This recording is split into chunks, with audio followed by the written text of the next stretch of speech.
terakhir. Ya mungkin lanjut ke berita selanjutnya. Ini lagi panas-panasnya dan rame. ini kan di tag tanggal 11 lah. Pas pisan apa sih? 11 April. 11 April. Sekarang lagi ada demo gede-gedean. Yang demo ini di dalamnya apalagi kan PPN dan lain-lain naik lah ya. Di samping itu juga ada materi kita yang terakhir, bukan materi lah, tema kita yang terakhir, 3 periode.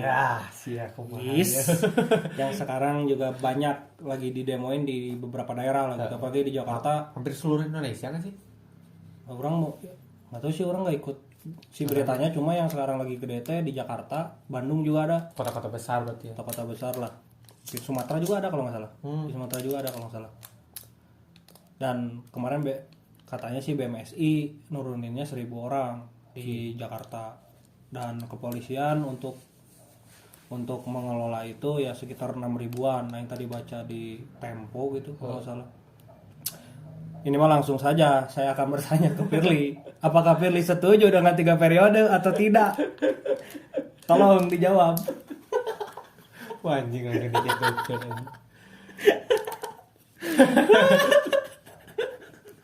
Ya lo tenang, sok napas dulu karena ini berbahaya. Setuju atau tidak dengan 3 periode gitu loh? Tidak sih, tidak, karena ya kalau orang sendiri gitu ngelihat peristiwa 3 periode, karena ini sih balik lagi ke konstitusi nih deh. Karena kan konstitusi ini terbentuk juga gara-gara apa ya, anak bangsa yang sudah memperjuangkan reformasi kan lahirnya 2 periode kan dari itu kan. Waktu zamannya Pak Harto kan itu otoriter pisan. Terus kalau nggak salah sedikit gitu sejarahnya, jadi kan dibentuknya teh sama MPR kan itu udah apa ya, udah diikat lah. Apalagi sama undang-undang udah gitu. Udah nggak bisa ditawar menawar lagi gitu. Kalau orang mah ya menolak gitu. Entah misalnya ada beberapa orang yang beranggapan Bapak Jokowi ini bagus ya kinerjanya misalnya gitu. Ini gimana Kalimantannya, paling banyak sih nyambungnya ke Kalimantan ke IKN ya. Ke IKN. Ini belum sepenuhnya beres ya. Gimana kalau misalnya 2 tahun ini Bapak Jokowi belum ngeberesin cenah. Ya kalau orang mah gini aja dari ngambil secara general lah. Misalkan nih 3 periode jalan. Terus demo kan sekarang udah berlangsung nih. Kumaha keosna gitu. Orang mah lebih kekacauan ininya sih, baru wacana aja lah. Baru wacana juga udah keosnya kan ya lumayan lah gitu. Yang orang takutin itu sih. Apalagi kan tadi demonya ada yang dipukulin. Walaupun udah biasa gitu. Itu tokoh gitu, nggak tahu lah itu siapa yang dipukulin, kasihan ini. Kalau saya sendiri, kalau saya sendiri, saya akan membuat perbandingan setuju dan tidak setuju. Kalau setujunya karena mungkin nanti IKN-nya mungkin akan sia-sia. Karena kan ini garapan periode yang sekarang, nanti mungkin digarap oleh presiden selanjutnya bisa jadi terbengkalai. Karena beda ininya lah, beda apa sih? Beda rumusan kerjanya lah. RPJM apalah gitu, RPJM gitulah. Aing lupa lah, itu ada materi di kuliah karena saya tidak pernah memperhatikan jadi agak sedikit lupa. Takutnya nggak kegarap. Jadi kan nanti kalau misalnya nggak kegarap ya buang-buang duit gitu. Walaupun ya sebenarnya buat IKN juga buang-buang duit. Kenapa nggak diurusin? Saya tahu kota administrasi dan kota ekonomi harus dipisah. Cuma kan ada masalah yang lebih penting gitu loh daripada buat ibu kota baru gitu loh. Itu di samping pembangunan yang sangat besar dan memakan uang yang sangat besar, Kalimantan ini kan salah satu paru-paru dunia.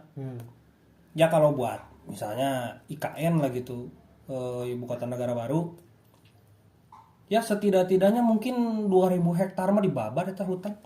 Jelas tidak-tidaknya lah buka lahan. Apalagi kan buka lahannya dibakar lagi bahaya juga kita dibakar. Emang efisiensinya lebih bagus lah, efisiensinya dibakar, cuma takutnya kelebihan gitu loh. Sama ini sih orang mah kasihannya tuh yang tanaman-tanaman yang langka misalnya, terus binatang ya flora fauna lah yang langka-langka gitu, takutnya mati sia-sia gitu tanpa misalnya diambil dulu lah gitu, dipindahin dulu. Kasihan tahu lah orang-orang konstruksi gitu kan, babad aja lah cok sana ini gaskeun yang penting cepat dan jadi lah gitu. Kayak Australia kan kasihan itu, kangurunya udah mulai masuk langka kalau nggak salah. kalau udah mulai dilindungi koala atau yang kayak gitu kan kasihan gitu. Itu saya setujunya tadi karena nanti kayaknya mungkin akan tidak tergarap lah gitu. Tidak setujunya karena pertama tadi kata Firly yang konstitusi itu yang hanya memperbolehkan presiden 2 periode, dan takutnya gini kalau ada ya namanya manusia ya. Kalau misalnya lebih dari 2 periode jatuhnya nanti akan jadi otoriter juga. Iyalah. Kayak pemimpin negara-negara lain, contoh lah misalnya Korea Utara, Kim Jong Un, Bapak Kim Jong Un itu kan lebih dari beberapa tahun jadi otoriter. Kedua mungkin Saddam Hussein kan jadi otoriter. Banyak. Hitler lebih dari beberapa tahun jadi otoriter. Muammar Gaddafi jadi itu jadi otoriter ya takutnya gitu. Takutnya kenapa konstitusi memang mengharuskan pemimpin negara itu cuma 2 periode atau 10 tahun ini, ya mungkin menghindari otoriter itu. Karena mengganggu sirkulasi demokrasi bacaannya tuh. Ditambah juga kan ya kita kan harus terus beregenerasi lah gitu. Kalau misalnya pemimpin itu aja ya saya tahu pemimpin kalau misalnya ya harus saya akui juga Pak Jokowi ini memang kinerjanya bagus lah gitu. Ya presiden mana yang kinerjanya tidak bagus kecuali ada yang jual Indosat. Saya nggak tahu itu pokoknya ada lah di negara Venezuela ada itu yang ngejual aset negara dan beberapa pulau gitu. Cuma kalau Pak Jokowi ini saya akui kinerjanya bagus, cuma orang-orang di belakangnya yang agak sedikit inilah bawah-bawahannya kita tahu sendiri lah gitu. Cuma yang saya takutkannya itu jadi otoriter pertama itu, kedua ya kita harus merubah lagi konstitusi gitu. Yang mana ngerubah konstitusi itu ya jelas sudah pasti chaos. Pasti berantem, pasti bakar-bakar ban, pasti ngerubuhin pagar DPR gitu loh. Jadi meminimalisir konflik lah gitu. Jadi tolonglah gitu kalau misalnya mau 3 periode boleh, cuma Anda harus pikirkan matang-matang lagi gitu. Si dampaknya gini. Saya jujur saja ya, saya tidak peduli Anda mau si Bapak Pak Jokowi ini mau jadi 3 periode atau tidak. Saya jujur, saya tidak peduli. Tapi tolong pikirkan juga dampaknya. Dampaknya sih orang lebih ke dampaknya.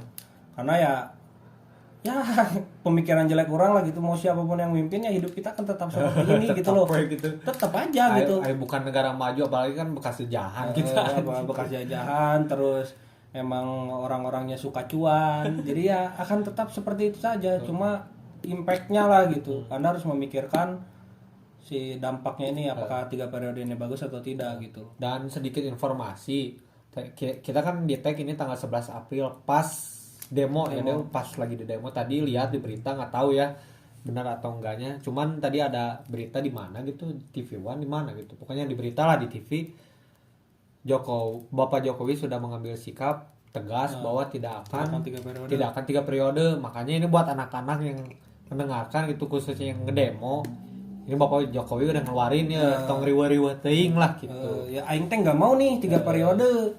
Cuma ya nggak tahu sih kalau demo-demo gitu ya. Saya bukan ngekritik orang demo, silahkan. Cuma Anda harus berpikir matang-matang lagi. Kenapa demo? Yang orang pertanyakan itu sampai sekarang, kenapa demonya sekarang gitu? Kan belum terjadi gitu loh. Cuma itu tidak usah kita jawab karena berbahaya. Itulah pertanyaan. Nanti Anda mau kritik ini, Anda tidak setuju dengan rakyat. Terserah lah, pokoknya saya tidak akan menjawab itu lah. Cuma pertanyaan saya gitu, kenapa demonya sekarang gitu? Walaupun pilpres kita kan masih lama, Cuk. 2 tahun lagi. 2024 ya? Masih 2 tahun lagi lah. Itu terserah lah. Mungkin teman-teman, itu sekaligus ini, Cuk. Euforia. Covid beres. Beureun juga anjing barbar teuing nya. Terus serem sih pakai batu di. Terus ada yang gangster di itu apa di Jawa itu? Jawa di mana? Itu yang Kletih apa itu yang benar-benar. Nah itu dampak dari orang yang terkekang selama 2 tahun jadi semuanya dikeluarin gitu loh. Aku bebas ya anjing. Aku bebas. Ayo kita adakan ini dengan pukul-pukulan. Cuman yang anehnya kieu tadi orang mah pas ngeliat demo. Ya demo kan butuh izin dong ya. Izin dari polisi, terus Pemda juga ya kalau nggak salah, izin dari Pemda. Harus lapor lah. Harus lapor intinya mah, harus ada legal lah gitu si demo ini. Ada surat masa ada berapa surat, dan lain-lain. surat jalan. Nah, yang dianehkeun ku urang teh, ini kan demo teh udah nih yang diberitain sih tanggal 11, padahal kan sebelumnya kalau nggak salah di Instagram, di Twitter udah ada gitu. Yang dianehnya nanti gini deh, kalau orang pribadi gitu, demo diizinin tapi sekolah nggak diizinin. Nah, masih banyak orang yang tidak ini ya. Misalkan nih si siapa ya, pemerintah misalnya menjawab, itu kan demo cuma sekali sehari, nggak setiap hari. Sekarang gini masalah, misalnya pakai logika gitu, ini kan corona penyakit nih, penyakit kan nggak nunggu sehari 2 hari harus ngumpul, sehari ngumpul juga pasti itu kan. Sedangkan sekolah ya pasti udah dibatasi lah gitu, tapi masih banyak yang yang dikerumahkan nih. Ditambah ini ya, gitu aja. Sekarang kan kita lagi bulan Ramadan lah di Indonesia gitu, khususnya di seluruh dunia gitu. Kenapa demo diizinkan tapi kalau mudik harus booster? Nah, aneh. Nah, kan agak sedikit ini gitu loh. Jadi kan ya bingung sedikit sih ya. lucu. Agak sedikit lucu gitu. Kenapa yang demo nggak disuruh booster dulu? Kalau nggak ada scan gitu. Nggak ada scan. Oh ini ya peserta demo. Oh 36 ya aman. Ya aman. Oh udah booster aman. Sok boleh demo. Gitu. Kenapa nggak digituin? Nah, padahal orang juga yakin ini mah, yakin lah 100%. Orang yang ngedemo juga pasti banyak yang belum ke booster. Yes. Yakin lah. Ada yang belum divaksin juga. Banyak. Apalagi ada yang kena corona juga mungkin anjir. Bisa aja kan kita aja karena tidak dicek. Tapi tolonglah. Jadi teman-teman kalau misalnya di sini mau menyimpulkan kita pro pemerintah, enggak juga. Kita pro rakyat, enggak juga. Jadi kita mah ya objektif aja, mana yang aneh lah gitu. Mana yang aneh, mana yang bener lah gitu. Tolonglah gitu kalau teman-teman demo. Dan ini kritik ini mungkin untuk teman-teman yang demo. Ya saya tahu Anda kesal tidak didengar, cuma jangan ngerusuh. Itu loh. Apalagi tadi saya nggak tahu sih tadi yang dipukulin itu apakah sama oknum atau benar-benar sama mahasiswa. Cuma saya sebagai mahasiswa yang sedikit agak tua, semester 8 ya paling itu yang demo-demo semester 1 yang masih semangat-semangat gitu, semester 3 gitu. Cuma foto-foto doang. Cuma foto-foto doang. Disuruh orasi, disuruh. Ini demonya bawa apa sih maksudnya? Alma mater. Alma maternya ngebahas apa misalnya? Gak tahu kan, aneh anjing cuma ikut-ikutan. Tolong kalau Anda mau misalnya ikut demo, riset lebih ini kaji, terus jangan rusuh kalau bisa. Ya Anda karena gini ya, kita datang misalnya ke suatu tempat, terus kita mau menyampaikan aspirasi kan tinggal ngomong doang gitu, nggak sampai bakar ban, nggak sampai ngeruntuhin pagar, nggak sampai mukulin orang gitu loh. Karena orang juga hampir sama sih kayak Dewa tentang demo ini mah, setuju dan tidak setuju.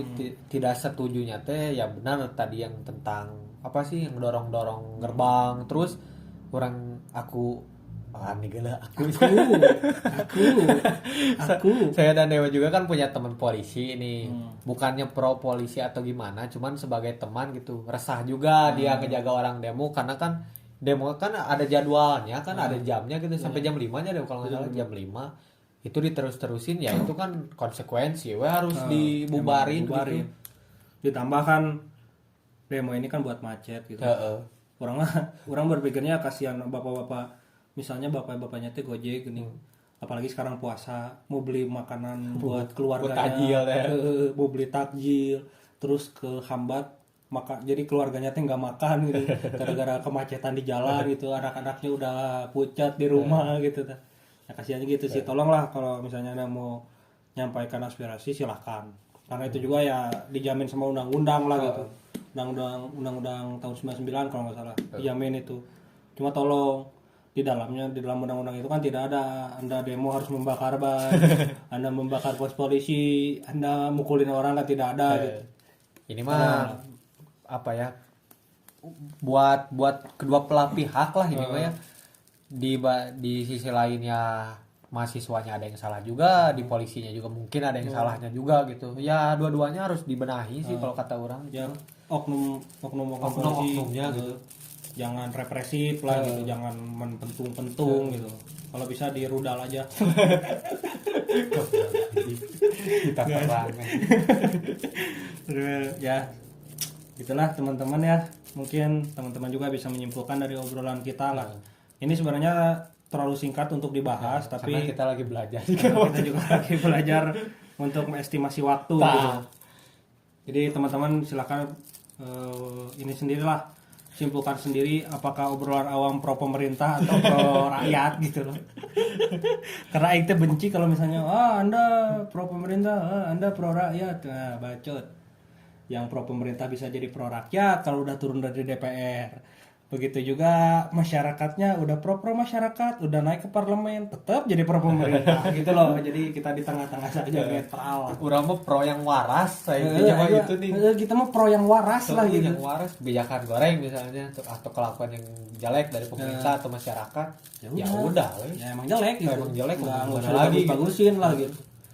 Ya mungkin segitu ya teman-teman ke tema kita kali ini. Dan terima kasih juga untuk teman-teman yang sudah mendengarkan dan apalagi mendengarkan dari awal ya, dari episode 1 saya terima kasih banget gitu. Dan mungkin saya tidak bisa nyebutin nama-namanya karena cuma Mas Ucup aja yang kelihatan gitu. Hanya itu saja, dan mungkin beberapa teman kita lah yang tidak komen dan bantu support, tidak apa-apa. Makasih teman-teman. Tunggu next konten kita selanjutnya. Dan semoga nggak ditonton. Ya, semoga saja demokrasi masih terjalan di negara ini lah gitu. Bye bye kawan-kawan adik-adik.